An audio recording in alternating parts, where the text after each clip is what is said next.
وہ تو نام تک نہیں لے رہا.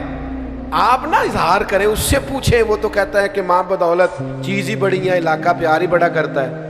آپ کس چکر میں ہیں؟ وہ اسے ضرورت تھی آپ کی, اس نے آپ کو بلا لیا, آپ نہیں ہے تو ختم ہوگی بات. لیکن ایک وزیر اور ایم این اے تک لوگوں کا یہ مزاج ہوتا ہے, اور ایک ملک کا بادشاہ مسلمان ہو گیا, اور پھر وہ حج کرنے کے لیے بیت اللہ آ گیا, اور جب وہ طواف کر رہا تھا تو اس نے بہت بڑا جبہ پہنا ہوا تھا, بہت بڑا لباس, اور اس کے پیروں کے نیچے تک وہ لٹکتا جا رہا تھا. زمانہ تھا سیدنا فاروق اعظم کا. ایک غریب آدمی بھی طواف میں شامل تھا. ایک حج ہوتا ہے, ایک وی آئی پی حج ہوتا ہے, ایک وی آئی پی حج ہوتا ہے. تو ایک صاحب مجھے کہنے لگے کہ ہمارا پیکج سب سے اعلیٰ ہے. تو میں نے انہیں کہا مثلاً کیا اعلیٰ ہے؟ کہنے لگے کمرے بڑے بہترین, رہائش بڑی شاندار, کھانا بڑا زبردست. تو میں نے کہا جب بیت اللہ شریف میں طواف کرنے جائیں گے تو پھر میرا خیال ہے سارے اکٹھے نہیں ہو جائیں گے. ایسا تو نہیں ہو سکتا کہ بیت اللہ شریف آپ کے پاس آئے, معاذ اللہ کہ میں آ گیا ہوں تو گھر میں میرا طواف کر لے. ایک ہی صف میں کھڑے ہو گئے محمود و ایاز, نہ کوئی بندہ رہا نہ کوئی بندہ نواز. بندہ و صاحب و محتاج و غنی ایک ہوئے, اور جب تیری سرکار میں پہنچے تو سبھی ایک ہو. یہ مزاج بنائے. تو طواف میں غریب آدمی تھے تو وہ جبہ بہت بڑا پہنا ہوا تھا, تو ایک غریب آدمی کا پیر جبے پہ آ گیا, اور جب وہ آگے بڑھا اور پیچھے سے اس کا کرتا کھینچا تو بادشاہ تھا, مزاج بڑا انوکھا تھا, پلٹ کے اس نے غریب آدمی کی طرف دیکھا اور ایک تھپڑ مار دیا. اس کے ہونٹ پھٹ گئے, دانت ٹوٹ گئے. اور یہ کوئی وہ والا معاملہ نہیں تھا کہ غریب پرچہ کرانے ہی نہ جائے کہ کیا فائدہ, میری کون سی سنی جانی ہے. چوری ہو گئی 5-7 لاکھ کی تو غریب تھانے نہیں جاتے, وہ کہتے ہیں چھوڑو کہ یہ نہ ہو اس سے زیادہ پرچہ کٹوانے پہ لگ جائے, اللہ ماشاء رہنے دو, جاتے ہی نہیں. غلط کہہ رہا ہوں میں غلط کہہ رہا ہوں, صحیح نہیں کہہ رہا. غریب آدمی تھانے جاتا ہی نہیں, وہ کہتا ہمیں دیوار کون پھلانگنے دے گا, ہماری بات کون سنے گا. یہ کیسے ہو سکتا ہے؟ جاتے ہی نہیں لوگ, ڈرتے ہیں, سہمے ہوئے ہوتے ہیں. اور ایک دوست تو مجھے کہنے لگے حضرت چور سے زیادہ تو مدعی سے سوال پوچھے جاتے ہیں, تو ہمیں تو خود لگتا ہے کہ چور تو ہم ہیں شاید, تو چھوڑیں, کیا ضرورت ہے جانے کی. کیفیت بڑی منفرد ہے. چلیں میرے محبت والے دوست بیٹھے ہوئے ہیں, میں نے فیصلہ کیا آج رعایت نہ دینے کا. یہ سستا اور مہنگا وکیل کیا ہوتا ہے؟ قانون ایک ہی نہیں, قانون کی کتابیں نہیں, کوئی نہیں پتا آپ کو, میرا خیال آئین ایک ہی نہیں, تو سستا مہنگا وکیل کیا ہوتا ہے پتہ ہے آپ کو؟ بتاؤ پیج ذرا صحیح آنے چاہیے, ذرا تھوڑا ماحول. بڑے بڑے اچھے لوگ بھی ہیں اس شعبے میں, کیا بات, اللہ تعالیٰ برکات عطا فرمائے. لیکن کیا ہوتا ہے, یہ ہم نے یہاں بھی ایک سٹینڈرڈ بنا لیا ہے, یہاں بھی ایک ماحول بنا لیا ہے. حالانکہ قانون اگر ایک جیسا ہے تو اس کا نفاذ بھی ایک جیسا ہے. کچھ جگہ تو ایسی ہیں, یعنی ایک دوست میرے پاس آئے تھوڑے دن ہوئے, کہنے لگے اب مقدمہ ٹھیک ہو جائے گا, میں نے بڑا مہنگا وکیل کیا. میں نے کہا مثلا وہ کیا کر لے گا, مجھے بتائیں تو صحیح. قانون بھی وہی ہے, آئین بھی وہی ہے, تو یہ کیا فلسفہ ہے؟ اس طرح ہم, اور آپ یقین کریں آپ کو طریقہ آنا چاہیے قانون سے کھیلنے کا. لوگ اس طرح کھیلتے ہیں حد ہو جاتی ہے. کو پتہ ہے کھیلنا کیسے. خدا را یہ حال نہ کرے. یہ کسی جمہوری ملک کا حال تو ہو سکتا ہے, کسی ڈکٹیٹر ملک کا, بادشاہت والے کا حال تو ہو سکتا ہے, پر اسلامی ملک کا یہ حال نہیں ہوتا. بندوں سے زیادہ آپ اس بات کی فکر کریں کہ اللہ کے حضور حاضر ہونا ہے. وہ جبیلہ نے تھپڑ مار دیا ایک غریب مسلمان کو, مقدمہ سیدھا, نہ تو گیا ایس ایچ او کے پاس, اور نہ گیا ایس پی کے پاس, اور نہ ڈی ایس پی کے پاس, اور نہ کسی بڑی جگہ نہیں. وہ سیدھا مقدمہ امیر المومنین کے دربار, سیدنا فاروق اعظم کے پاس. یہ میرا ہونٹ ہے, یہ میرا دانت, جرم میرا یہ ہے کہ طواف کے دوران ایک بادشاہ کے جبے پر میرا پیر آیا ہے. یہ عمر ہے, یہ تسلسل ہے خلافت کا, یہ مزاج ہے جو رسول رحمت کا دیا ہوا ہے, یہ ہے نفاذ دین, یہ ہے شریعت اسلامیہ کا قیام, یہ ہے حدود اللہ کی پاسداری. حضرت عمر نے اس بادشاہ کو بلایا, فرمایا یہاں اس غریب کو راضی کر لو, یہاں کل شام کو تمہیں بدلہ دینا پڑے گا. وہ کہنے لگا میں بادشاہ ہوں, میں بھی بدلہ دوں گا. فرمایا سارے ہی دیں گے, یہ حضور کا دین ہے, اس میں کوئی امیر غریب نہیں ہوتا. آپ کو بدلہ دینا ہے آپ کو کٹہرے میں آنا ہے، آپ کو ذمہ داری ہے آپ کی، آپ کو بتا کیوں تھپڑ مارا آپ نے؟